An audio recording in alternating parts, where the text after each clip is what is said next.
Probably a couple years now. 10 years now. Since I was 12. For 11 years. Probably close to 15 years now. I started back in 1973. I guess a couple years ago, I really felt in my heart that it was time to be modest. I was taught that it was very important, and later as I wore it, I became convicted that there was a lot of advantages to it. We lived in an Orthodox Jewish environment, and I wanted to make sure that I didn't offend anyone. 1 Corinthians 11, it said to have your head covered, and it meant a literal material head covering. And then I also found it reinforced in the example of the bitter waters in the temple in the Torah. I came under conviction when a friend of mine named Reed Marino opened the scriptures to me and showed me Corinthians 11. Scripture was also talking about a woman having a covering. And so we studied together and came to the conclusion that this was something for women to be submissive to Yahweh. It identifies to a certain degree that you are a follower of the scriptures. This is a declaration that I am making not only to the visible world but to the invisible world as well, that I am blood bought and that I accept who God has created me to be. Your hair is your beauty, and so I want to cover that. I don't want to flock, everything out, but I like to keep myself covered and modest. A head covering, first of all, I think does put a modesty aspect to how you're acting, and it constantly reminds you personally that people are watching you because you have a head covering. Yeah, I've had a lot of people come up to me and ask me why, and it's not biblical, it's not scriptural, a lot of controversy in it, but I think that you just have to know how to explain it. What does it mean to you? What does it mean in your heart? What does the scripture say about it? And what does it mean to you when you wear one? Absolutely. People want to know why I wear a head covering, and it gives me a great way to share my testimony and my faith in Messiah. I also think there's a respect for me as a woman. I don't think most people realize what I'm doing. Even in church, it takes a while for them to realize that, hey, I never see you without your head covered. No one has really come out and said anything to me about, what their thoughts or feelings are on it. Yes, definitely. We went to Sturgis one time for the motorcycle rally, and it was incredible. The difference in wearing a head covering and a dress, and some of the really disgusting, filthy people that did all the things that they did up there would open doors for me and call me ma'am and would be kind to me and my children. As soon as I put on a pair of pants to go riding with my husband, it completely changed. I could feel there was no more respect for me. Oh, most definitely. Since I started dressing modestly and wearing the head covering, I've been treated as a woman and a lovely person and not an object.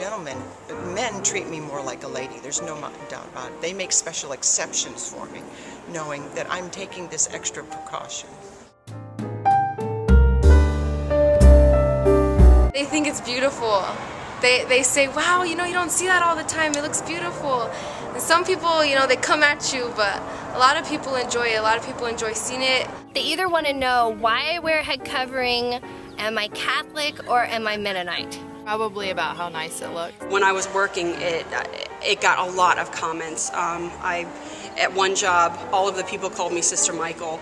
At another job, it almost became a point of contention where I had to say, this is my religious freedom. People have come up to me and said, we know you're a follower of the scriptures because you have a head covering on. It separates you from other people, and yet it draws people to you at the same time because people want to know why. A lot of people, they like it, and some people don't. But I guess they're not there yet. They're not in that step yet. We're striving to go back to biblical days, to the way the Torah told us to be like. No one has ever criticized me for wearing it. I've had a few negative comments, usually from women who are more in a professional setting.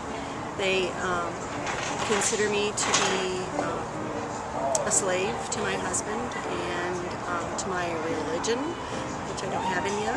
And so, yeah, I do get a few, but not, mostly I don't. Once you start being modest, when you're not, you feel so naked. Even if it's just your hair not covered, or if you're not wearing a skirt, or you just get so used to that, you feel comfortable with it. It's like a blanket when a kid has their blanket when they're a baby, and that's how I feel with this. I feel very comforted when I'm wearing it. If I go outside without it, I feel like I've gone out without my shirt on. Just do it. Just do it. I mean, once you put it on, you don't want to take it off. You'll wear it one day, you want to wear it the next day and the next day. And even if you have a bad hair day, you just put it on right away. If you're young, just wait. Don't put it on for the wrong reasons because everyone else is doing it, or because you don't know. Wait till you find him tell you it's time to cover up. It's time to be modest. It's time for him to reveal something to you. And it could start with, not wearing short shorts or, spaghetti straps, not showing off your body, also, your hair. And it's a veil. It's just covering yourself, covering your heart, guarding your heart. And when you feel it's ready, when he tells you it's ready, that's the time when you should do it. It's a headship thing.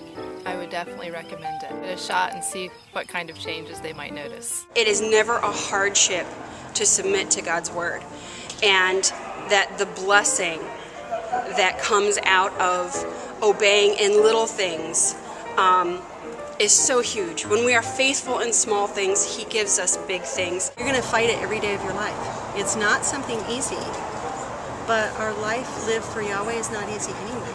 And he didn't call us to be like everyone else. He called us to suffer and to be identified with him in our suffering. And a head covering is a pretty small suffering in comparison to what possibly is ahead of us. The epitome is dressing modestly, humbly, meekly, cheerfully, womanly. Remember that most of you that will hear this are mothers. You're a mother, you're not a model. And you're supposed to project all of these things to your children, your family, and your community. When I wear one, it's not only covering your hair, your beauty, yourself, your inner sides, but people say, like this lady told me, you can't wear one, you're not married. You have to be married to wear one. And I told her, well, you know what, I'm not married, but I'm still humbling myself because he's my father and he's my covering. So therefore, I want to cover myself. I want to save myself. This is not something where he's trying to subject me to some kind of rule. This is something that actually brings me out of a cursed and fallen world. And for me, it's a sign of authority, even more than a sign of submission, because it speaks to the angels. When I started wearing one at my congregation, about three women started, and then 4 women started. So it kind of helped a lot of other people to start wearing it and covering their hair, and even I did a little class on what is modesty with the young girls, and not to be like everybody else, because we're different. We're supposed to be holy. We're supposed to be set apart. We're not supposed to look like the world or the next girl around the corner. We're supposed to be different. There's rules for eating, there's rules for dressing, there's rules for everything. They're to keep us safe, to guideline us, to keep us in the Torah. And you could be stepping on the line, you could be over it, behind it, but it's doesn't make you more holy than anybody else. He meets you where you're at. I think that a head covering is the absolutely most amazing testimony a woman can have besides the tzitzits. And I think that it really sets us apart. People recognize you as another believer by your head covering, and you won't understand the power and the testimony of it until you actually wear a head covering. There's just no way to totally describe it if you've never worn a head covering. He gave us the head covering for a reason, and that reason is to bless us and enrich us, and to help us to see his order of things. It changes your whole outlook. When you put a head covering on, you have to pay attention to what you're doing all the time. It's a warning to yourself. It's a reminder. I am a representative of someone besides just me. and you start paying attention to how you treat your husband, how you treat your children. You don't yell at your children in public. You learn to control yourself because it's not just about you.